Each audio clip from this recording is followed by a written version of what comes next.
During the entirety of Danganronpa V3, Shuichi would make more and more friends as the game went on, but it could never shake off the feeling that he was still alone.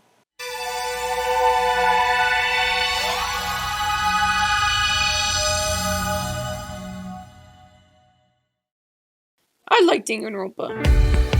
It's a good series with a good twist on the whole visual novel style and is enjoyable to play. And all three games have a great cast of characters that I mostly love. Emphasis on mostly. Looking at you, Kokichi.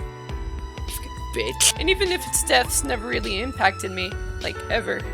Like there wasn't a single bawling out crying death moment for me, I could still understand the severity of them, and its inspiration from anime adds a nice charm to it. That being said, this series is fucking stupid. A problem I had with Raging Goomba was its inspiration from anime. More specifically, the anime tropes it was filled with. You know, the big breast girl, the pervert guys, the girl talking about pervert guys, the pervert guys talking about the girl. You get what I mean?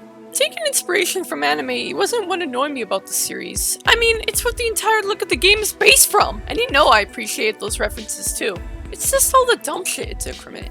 Because I like anime. I don't watch it all the time, but when I do, it's good. And most of the things that Bomba takes from it is good, but it also takes some of the more dumb things that annoy me about it. Like the crazy character types and the fan service moments. Oh god damn it! What I'm trying to say is, I like Danganronpa, but I think it's dumb. And these problems became way more noticeable for me when I started V3. The first chapter of V3 made me shit myself. It was boring to me, and I didn't like any of the characters. And the class trial only annoyed me more and more with how it dragged on and on. Like, oh my god, Kaede, we get it, you're the murderer. Why do you have to do an argument on him? Hell, even the big twist of Kaede being the murderer dumbed me. Just playing the first chapter made me get bored with the thought that the entire game would just be like the others, but that would annoy me more this time though that I realized the shit that these games do! Even the characters had all these wacky personalities that I just couldn't find real or enjoyable. Well, except for one. Shuichi Saihara. The only character from Danganronpa I'd put on a list about favorite characters that isn't about Danganronpa. Man, should I really upload my internet death sentence? Before you click off, no, this is not my coming out, it's not Shuichi. Just keep watching. So yeah, sushi, am I right?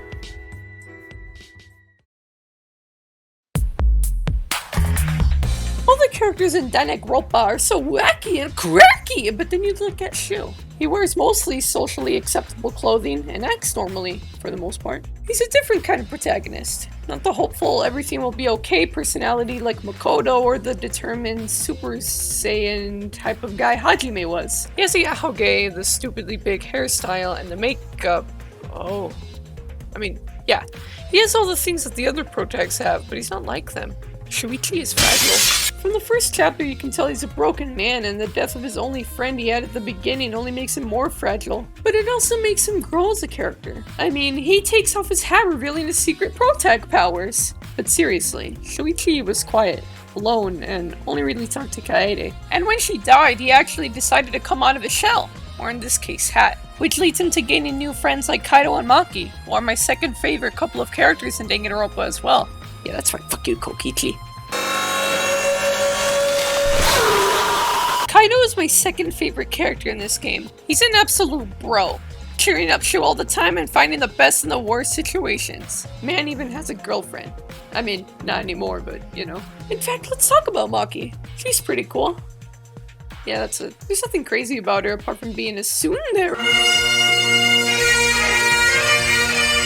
God, this video's gonna get me killed. And although Maki and Kaito are good characters, let's be real. Who the hell is gonna yell their name out loud with a subtitle with it to make you feel better about your life? Who the hell is gonna be an assassin anime girl tsundere who happens to have feelings for you because you made a gun together and made a nickname for? Who the hell can be any of these people? And this, my fellow dislikers, is where Shuichi comes in. Like I said, he's not like the other protags. He second questions everything, doubts himself a lot, and even gives up. I mean, yeah, he's an ultimate detective and always solves his cases, but he doesn't even like doing that. It's said that Shu isn't even proud of his ultimate and constantly feels that he shouldn't even have the title of it. Even solving cases makes him feel terrible because he feels bad for the people he exposes. He feels real. Saihara doesn't just do a case and move on, he constantly hurts over it and it's sad.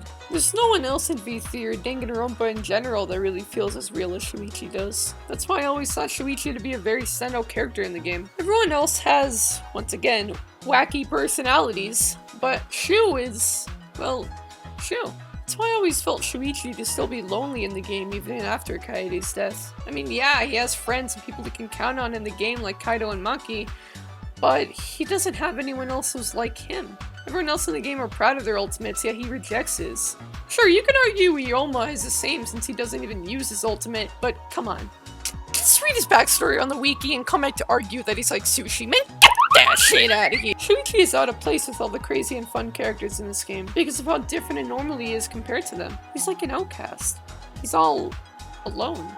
Of course not literally, but you get what I mean. Now, I don't want to sound like some Tumblr user, but man, I relate to Shuichi. I've been in friendships and groups who I'd always hang out around, but felt out of place in. I mean, yeah, we would have fun and we were all good friends that I'd love to hang out with, but there was always that sense of loneliness, that even if you have all these great people, you feel different. Not like them, and they aren't like you. And obviously, friendships don't have to be with people who are exactly like you, and I know that, but it still feels empty. It still feels lonely. This got personal. Wacky how things that aren't the actual deaths in this game impacted me the most, huh? For a series as dumb as Danged Grandpa to have a fictional character that I relate to on this level is just dumbfounding. Speaking of fiction and dumbfounding, let's talk about this game's ending.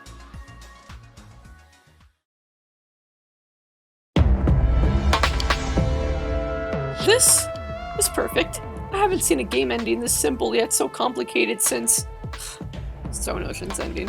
Man, yeah, I know, a JoJo and a Danganronpa fan. I've sinned. But seriously, these two have to be the most simple yet complicated endings I've ever seen for a series. Plus, they both divided their fanbase too. V3's ending is shocking. For an average viewer, you'd probably finish a game and decide you hate Danganronpa so much now. Grr, they said my fictional wife was fictional! How dare they! But if you're like me, you really liked it from the start. There's so many different ways you can interpret this ending. It's amazing.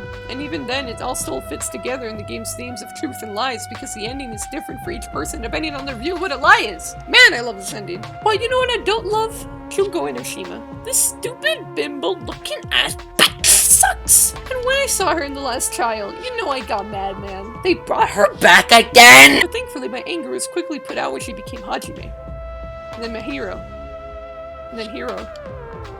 And then my boy. So yeah, she turned into all these characters and the shocking twist of events shows up the whole time. Your favorite fictional characters were actually fictional. Whoa! But seriously, this was a mindfuck when I first played it. Still have PTSD over that Kyoko waifu message, but if it was already a mindfuck for the player, imagine how it must have felt for the characters. Specifically Shuichi. Throughout the entire game, we watch this guy grow as a character and as a protag. He gains new friends and learns to deal with a whole bunch of stuff along the way. And the moment this info gets spilled to him, it all comes tumbling down. Shuichi finds out the terrible truth that it was all a lie and completely breaks down from it. All those friendships, the tears shed, the conversations had, the shit's taken! It was all scripted and not even real.